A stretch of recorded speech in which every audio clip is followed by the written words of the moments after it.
শ্যামলা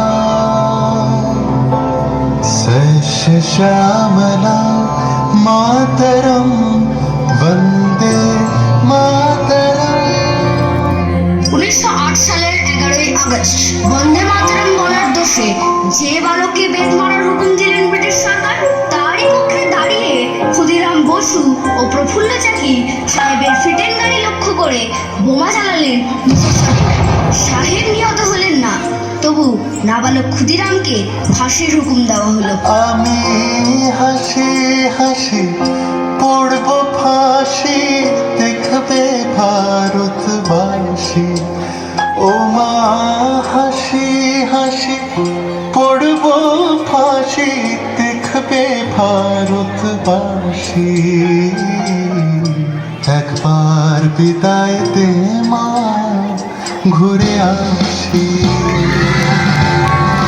9ই September 1915 ইংরেজদের সঙ্গে সম্মুখ সমরে স্বাধীনতা ছিনিয়ে নিতে অস্ত্র আনার পরিকল্পনা করেন যতীন্দ্রনাথ মুখোপাধ্যায়। বালেশ্বরে সঙ্গীদের নিয়ে জাহাজ থেকে সেই অস্ত্র নামাতে গেলে ইংরেজ বাহিনী তাদের ঘিরে ফেলে। বুড়িবালামের তীরে লড়াই বাঁধে বিরাট। ইংরেজ বাহিনী বনাম বাঘা যতীন ও তার 4 সতীর্থদের। এককালে শুধু ভোজালি হাতে যিনি বাঘ মেরেছিলেন, সেই বীর সেদিন লুটিয়ে পড়লেন।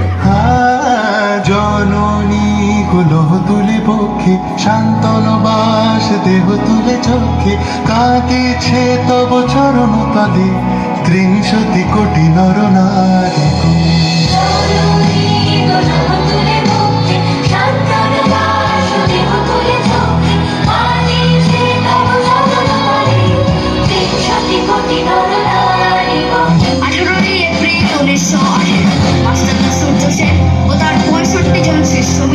পরিকল্পনা করে চট্টগ্রাম ব্রিটিশ পুলিশের অস্ত্রাগার লুট করে এবং তারপরে লুকিয়ে আশ্রয় নেন জালালাবাদ পাহাড়ে। এর 4 দিন পর ব্রিটিশ বাহিনী খুঁজে বার করে মাস্টারদা। সেদিন অস্তরিত সূর্য ছিল সূর্য সেনের রক্তের। শোনো আভার আসে মাথার বলতে দুস্তা মাথা দুস্তা ঠেলে বন্যার মতো বেরিয়ে।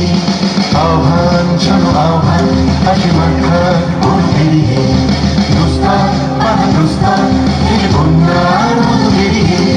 যুব সঞ্চিত শক্তি দিয়েছে সারা হিমগিরি সমলতি সূর্যের ইশারা। যাত্রা শুরু উচ্ছ্বাস ছুটে দুর্বার লেগে তটিনী নাচে মুক্ত সোজা নটিনী। যাত্রা শুরু উচ্ছ্বাস ছুটে দুর্বার লেগে তটিনী নাচে মুক্ত সোজা নটিনী। এই শুধু সুপ্ত যে নবপ্রাণে জেগেছে, রণসাজে সেজেছে অধিকার অর্জনে। এই শুধু সুপ্ত যে নবপ্রাণে জেগেছে, রণসাজে সেজেছে অধিকার।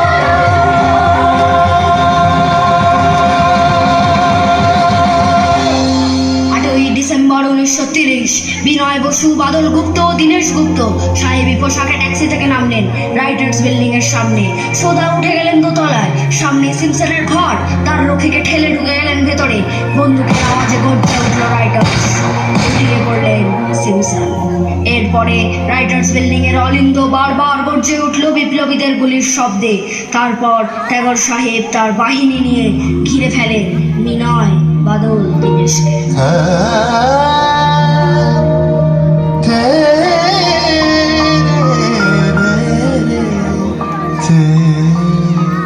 দুর্গমুখীর কান্তার মরু দুস্তর পারাবার হয়ে লঙ্ঘিতে হবে রাত্রি নিষেধে যাত্রীরা বসিয়া।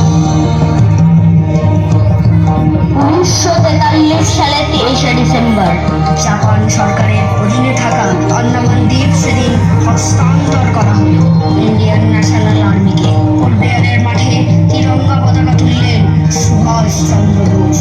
এটাই স্বাধীন ভারতের মাটিতে প্রথম তেরঙ্গা ঝান্ডা, যাকে স্বীকৃতি দিয়েছিল 18টি দেশ।